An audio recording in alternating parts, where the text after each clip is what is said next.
السلام عليكم ورحمة الله وبركاته. أهلا بكم أحبائي في قناة لحبيبة لآلة كلثوم، القناة التي تنقل لكم أروع القصص الواقعية المؤثرة التي تحمل العبرة والعظة.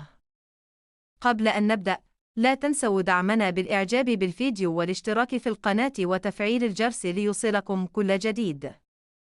والآن دعونا ندخل إلى قصتنا المؤلمة التي أثبتت أن الغيرة قد تحول الإنسان إلى وحش لا يرحم.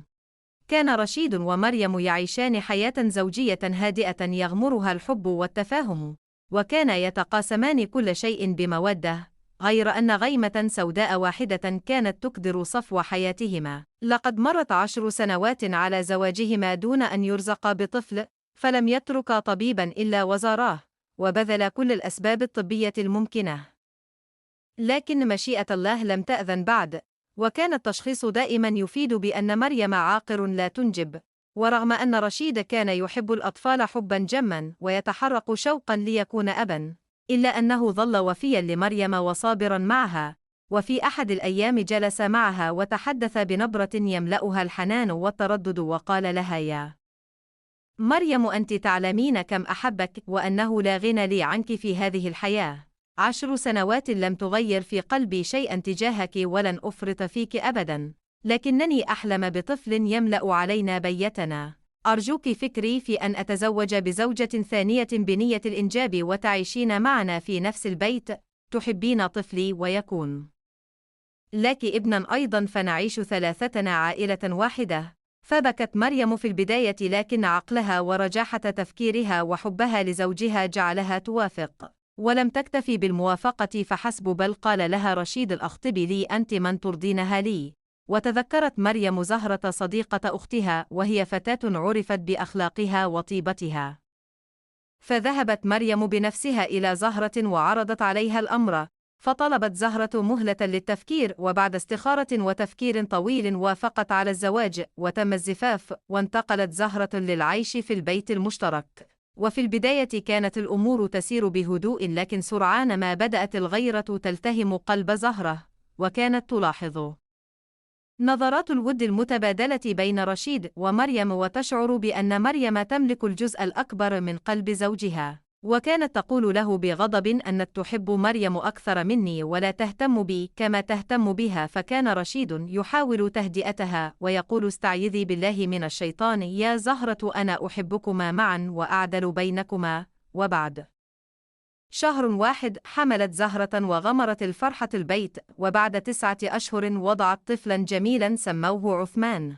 ورغم الفرحة بالطفل لم تخمد نار الغيرة في قلب زهرة، بل زادت حدتها، وبدأت تخلق المشاكل يوميا، وتحرض رشيد قائلة: طلق مريم، إنها امرأة عاقر لا تلد، لما تبقيها معك في هذا البيت. لكن رشيد كان يرفض بشدة لعلمه بفضل مريم وطيبتها. أما مريم المسكينة فقد غمرت عثمان الصغير بحبها، وكانت تساعد في تربيته ورعايته كأنه ابنها الذي لم تنجبه حتى كبر وأصبح في 3 من عمره. وفي تلك الأثناء حدثت المعجزة التي لم تكن في الحسبان، وبدأت مريم تشعر بدوار شديد وغثيان مستمر طيلة أسبوع. فأخذها رشيد مستغربا إلى الطبيب، وبعد الفحوصات والتحاليل التفت الطبيب إليهما بابتسامة قائلا: مبروك مدام مريم حامل. فلم تصدق مريم أذنيها، واختلطت دموع الفرح بضحكاتها، وطار رشيد من السعادة.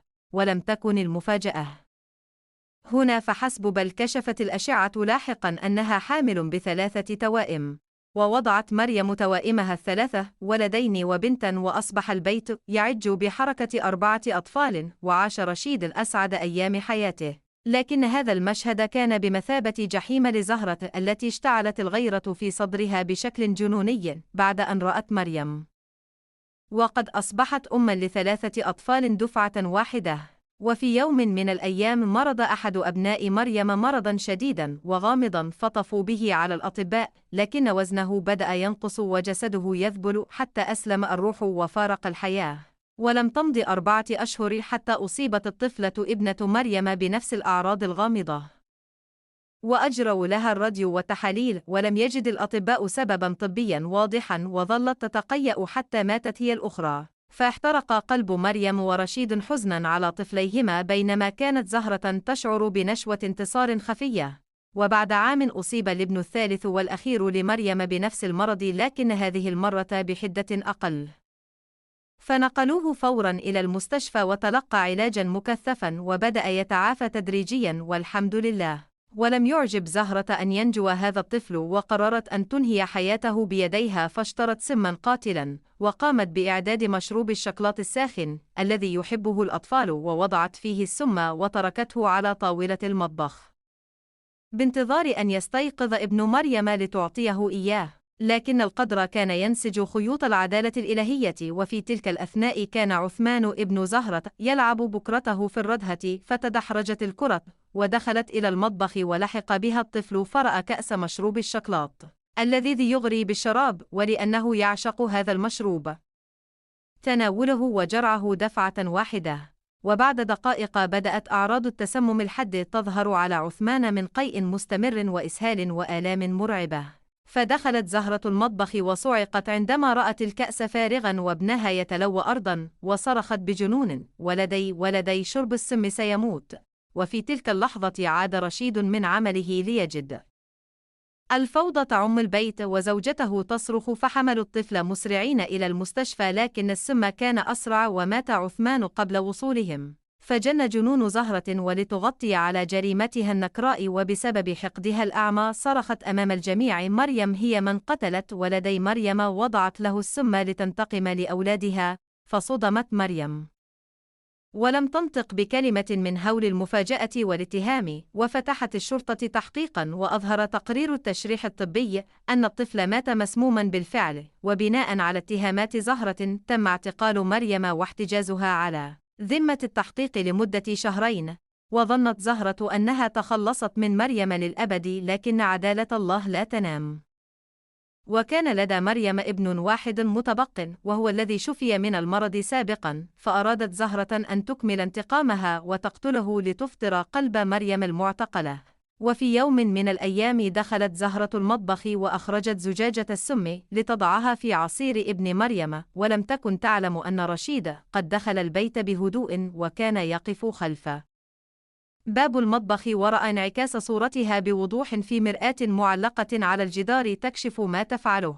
فرأى رشيد زوجته زهرة وهي تسكب مادة سائلة من زجاجة مشبوهة في كأس العصير، فتملكه الرعب والذهول، واندفع نحوها كالإعصار وأمسك يدها صارخا: ماذا تضعين في هذا العصير؟ فارتبكت زهرة وارتجفت قائلة: لا شيء، لم أضع شيئا. فقال لها وعيناه تتطاير شررا: إن كان لا شيء فاشربيه أنت الآن. فرفضت زهرة بشدة وحاولت سكاب العصير، فمنعها رشيد بالقوة وأخذ الكأس وتوجه به فورا إلى المختبر الجنائي. وجاءت النتيجة صادمة بأن العصير يحتوي على سم قاتل. فتم إلقاء القبض على زهرة فورا وأطلق سراح مريم المسكينة. وأمام الأدلة الدامغة وانهيارها النفسي اعترفت زهرة بكل شيء، واعترفت أنها هي من دست السم لولدي مريم الأولين وقتلتهما، وأنها كانت تقصد تسميم ابن مريم الثالث، لكن ابنها عثمان هو من شرب السم بالخطأ ومات. فحكمت المحكمة على زهرة بالسجن المؤبد جزاء لما اقترفته يداها الآثمتان. وعادت مريم إلى بيتها وزوجها ليعيشا معا ما تبقى من حياتهما، وعوضهما الله لاحقا بإنجاب ولدين آخرين. لتظل هذه القصة شاهدا حيا على أن الغيرة والحقد يعميان البصر والبصيرة، وأن حفرة السوء لا يقع فيها إلا صاحبها.